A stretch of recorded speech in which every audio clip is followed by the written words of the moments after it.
baik-baik saja atau gimana, masih hubungan komunikasi nggak? Nah, Mbak Megi? enggak, Udah nggak? enggak. Enggak bisa berkomunikasi dengan baik sih. Heeh. Mbak Megi, maaf sebelumnya, tapi sejauh ini tanggung jawab Mas Kiwil untuk menafkahi Mbak Megi dan anak-anak seperti apa? Enggak juga. Enggak juga, udah menafkahi Mbak Megi lagi sebagai mantan istrinya.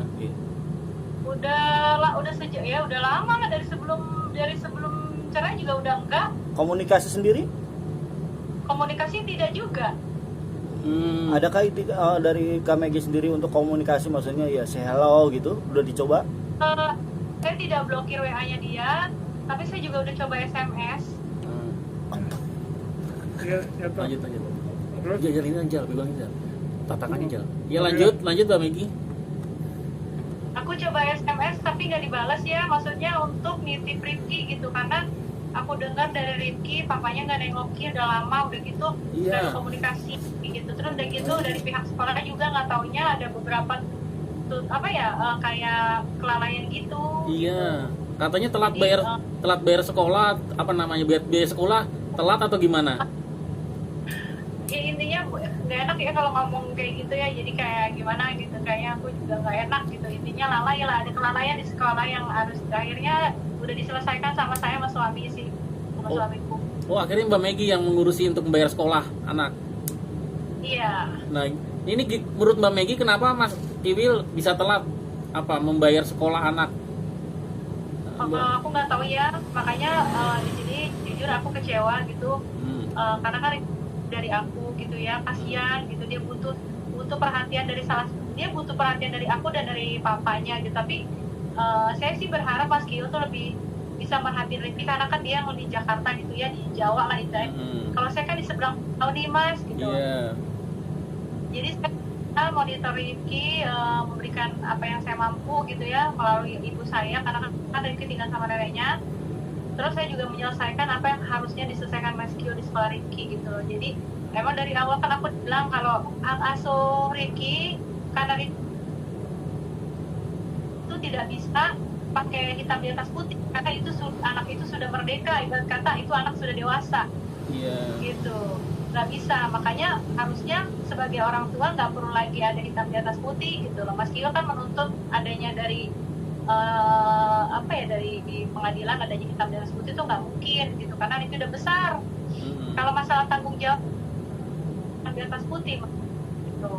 Jadi saya di sini hanya ingin menyampaikan bahwa pernikahan saya dengan suami saya ini kan anak-anak yang saya bawa kan ada 3 sama Rizky gitu ya.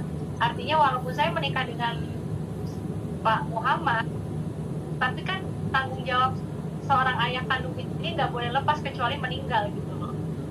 Dia harus jawab.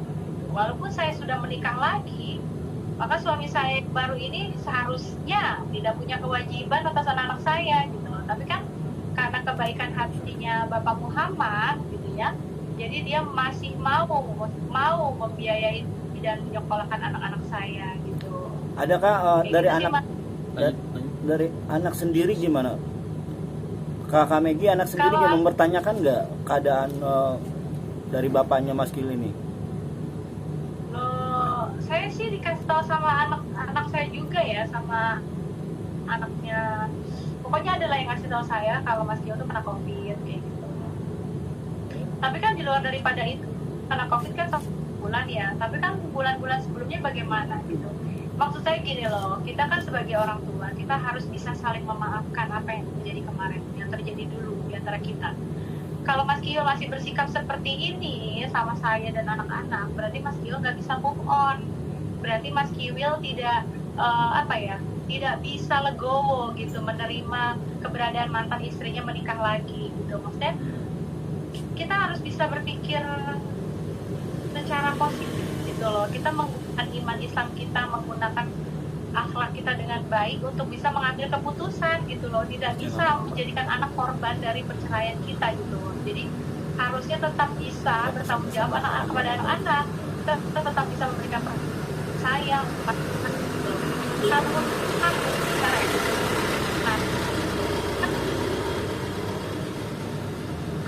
misalnya secara ekonomi misal bermasalah kan bisa diomongin ke saya, jadi otomatis saya bisa menghandle biaya anak-anak tanpa harus mendadak jebret berapa bulan gitu kan. Jadi saya agak kaget juga sih enggak. Mbak Megi, terakhir mungkin apa keinginan, harapan dan pesan yang mau pesan moral buat Mas Kiwil terhadap Mbak Megi dan anak-anak seperti apa? Ya, pesan saya, anak adalah amanah Allah, harusnya bisa menjaga anak-anak dengan sebaik-baiknya gitu. Cintai anak-anak karena Allah gitu kan, berjuanglah untuk anak-anak. Buka hati kamu untuk bisa menerima kenyataan yang ada, bisa untuk saling memaafkan satu sama lain. Kita bisa saling komunikasi, silaturahim ya, untuk bisa tetap menjaga anak-anak, bisa bersinergi, mendidik anak-anak menjadi anak-anak yang soleh dan soleha gitu ya. Bukan saling menyalahkan atau saling ingin unjuk ini gue baik, ini gue baik, enggak. Kita manusia gak ada yang sempurna ya, baik menurut kita belum tentu baik menurut orang lain.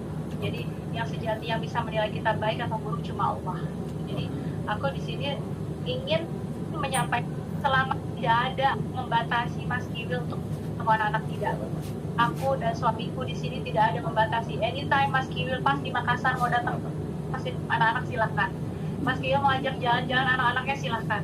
Aku tidak pernah membatasi. Waktu aku di Jakarta pun, Mesya aku bawa itu tampil live di mana di TV itu pun, Mesya sebelumnya di Makassar sudah memberitahu ke papanya bahwa aku mau ke Makassar, tapi Mas Kiwil bilang di TV kalau saya bawa anak saya datang ke Jakarta. Mas Kiwil